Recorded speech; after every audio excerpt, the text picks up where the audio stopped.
This is a question I'm getting a lot lately. How am I supposed to feel hopeful when the world is in such a horrendous mess?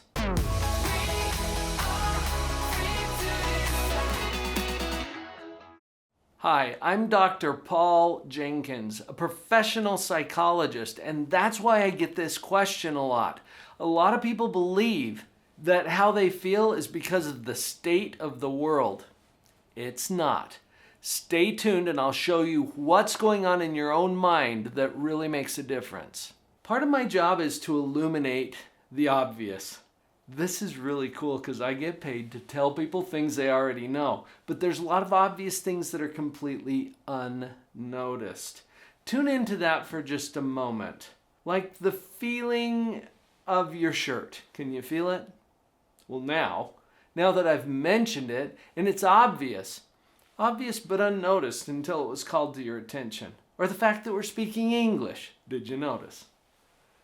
Obvious but unnoticed until it's called to your attention. Many of the processes that are going on psychologically in our own mind are in that space where it's obvious once it's called to your attention, but completely unnoticed up until that point. Here's an obvious but unnoticed truth. You're constantly thinking. Do you notice now? You're constantly thinking, and you're thinking about your thinking right now. Now be careful with this because it'll drive you nuts, but just notice that you're constantly thinking. Our thinking basically divides into two categories. I call these categories evaluation and creation. How we feel is determined by how our brain is handling evaluation thinking and creation thinking. Listen to what I'm saying here. How we feel is determined by our thinking, not by our circumstances. In fact, our circumstances are neutral. When I say circumstances are neutral, I'm not saying that they're easy or that they're painless, because many of our circumstances are hard and painful. But when I say that they're neutral, I mean it could always be worse. And it could always be better. Is that true? Don't take my word for this. I want you to work through your own filters of truth and see if that is true. Because if it's true, then no matter how bad things seem right now, it could always be worse. I got a call from one of my clients. This is a corporation that invites me in to do trainings for their personnel. And they called me, this is early on in the pandemic, and said, Dr. Paul, can you come and help us figure out how to stay positive during such challenging times? My first question to them was, what do you mean, challenging times? And almost with an eye roll, they're like, well, Dr. Paul, the pandemic. Okay. There are some legitimate challenges associated with going through a global pandemic. This is true. But what I wanted to point out to them is it's always in comparison to something. See, when our brain is evaluating or judging our circumstances, whatever they are, we have to have some standard of comparison. A few years back, I had an opportunity to listen to Immaculée Ilibagiza. She's the author of a book called Left to Tell. Go look it up. She survived the genocide that occurred in Rwanda.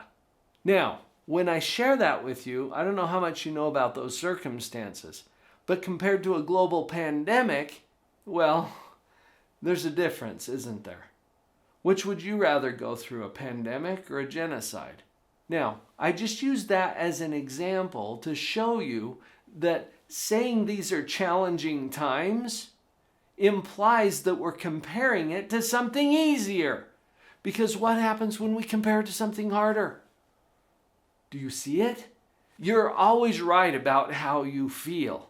How you feel is 100% consistent with the way your own mind is doing these two thinking processes, evaluation and creation.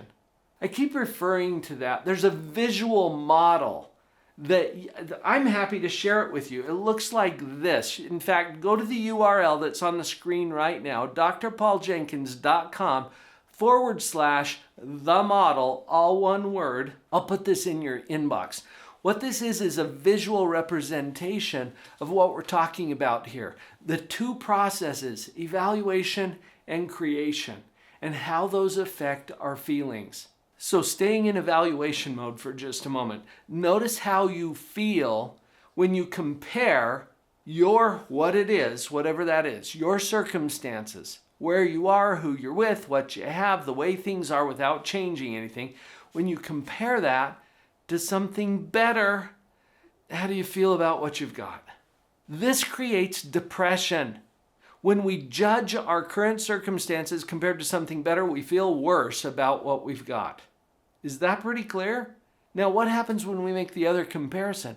When we compare what we've got to something worse, then we feel better about what we've got. Just notice that. What it is neutral, meaning it could always be better, it could always be worse. How you judge it or evaluate it is up to you. That determines whether you're depressed or grateful. This might sound like an oversimplification, but with 30 years of experience in clinical psychology, I have found this to be absolutely consistent. And we're not done yet. Let's go to creation mode. This is something else that's constantly going on in your own mind. You can't turn it off any more than you can turn off gravity. Your brain has to predict or expect or anticipate what is to be. And that doesn't exist yet. We haven't created it yet. So notice that that's in your imagination. When you imagine or predict or expect that what's coming is even worse than what you've already got, how do you feel? See, that, my friends, is anxiety. That's when we experience fear and apprehension and worry.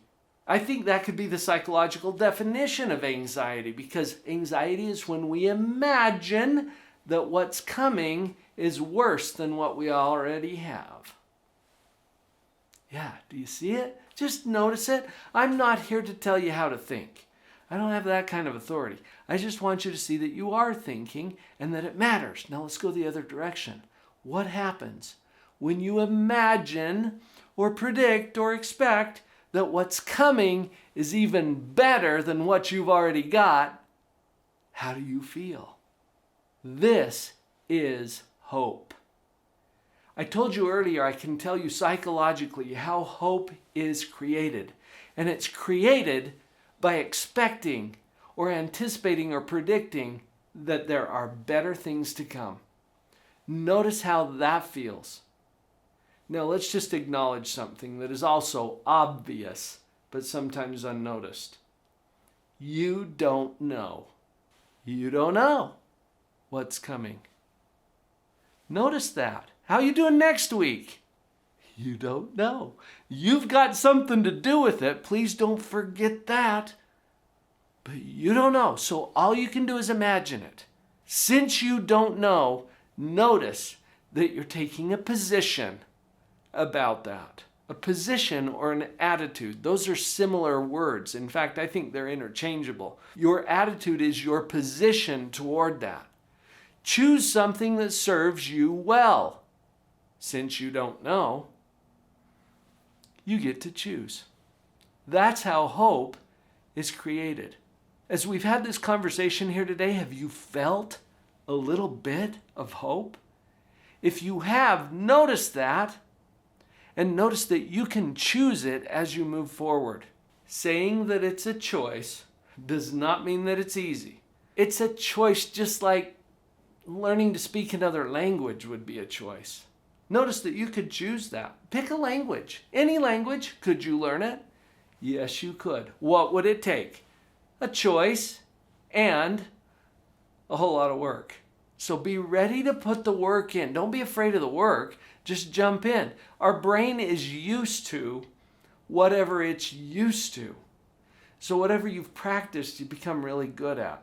And what if you've practiced fear and negativity and depressive thoughts? Well, be very patient and tolerant with yourself as you start to reprogram that.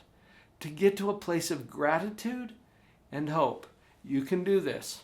I hope you've felt some of that hope today as we've talked. Remember to grab your model, drpauljenkins.com/the model. I'll put this right in your inbox so that you'll know exactly what we're referring to. Put it on your fridge. Print a copy for your neighbor. Let's share this idea so that we can create some more hope.